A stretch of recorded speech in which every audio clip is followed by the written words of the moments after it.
Hi everyone, from the Salar de Uyuni in Bolivia, about 3,660 meters above sea level in this vast expanse of salt flat.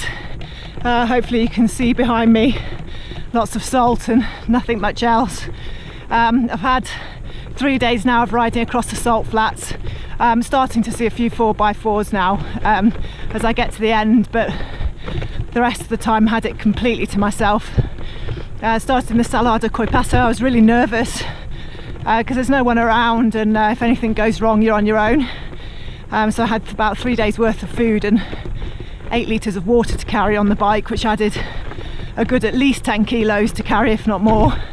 So the bike itself has been heavy, and the Salar de Coipasa, absolutely stunning, again completely deserted, but a little bit slushy surface, which meant sometimes a risk of the back tyre dropping through the crust and damaging the derailleur that lets you change gears. So you have to be careful of that, and also just sometimes just not possible to ride. Came off a few times and ended up pushing a bit. So 20 kilometres into the middle of a salt flat with no one around, pushing, wondering how long it's going to take you to get there. But I did, and it was well worth it. Once I got to the other side, I was then greeted with about 15 kilometres of sand, I think. So then it was more pushing the bike.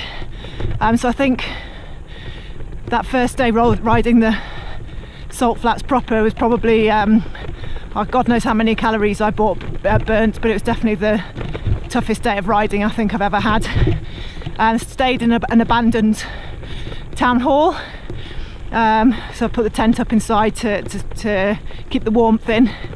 Managed to get a decent night's sleep, and then cycled over to the Salar de Uyuni that I've been on now for 2 days. And last night I managed to sleep in the Isla de Incahuasi, which is right in the middle of the Salar. And that meant I got the sunrise and the sunset completely to myself after all the tourists had gone, which was amazing.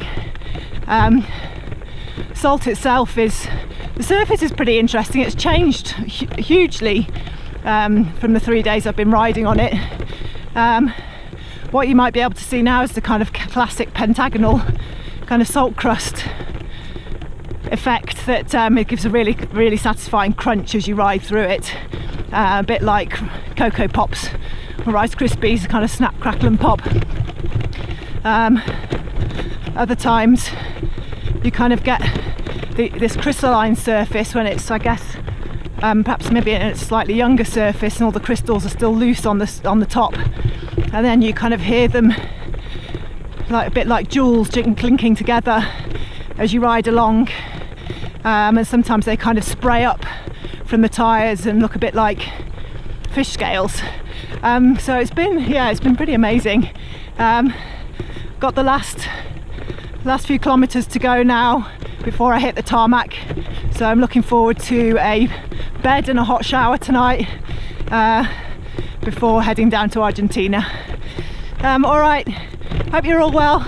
Speak to you soon. Bye.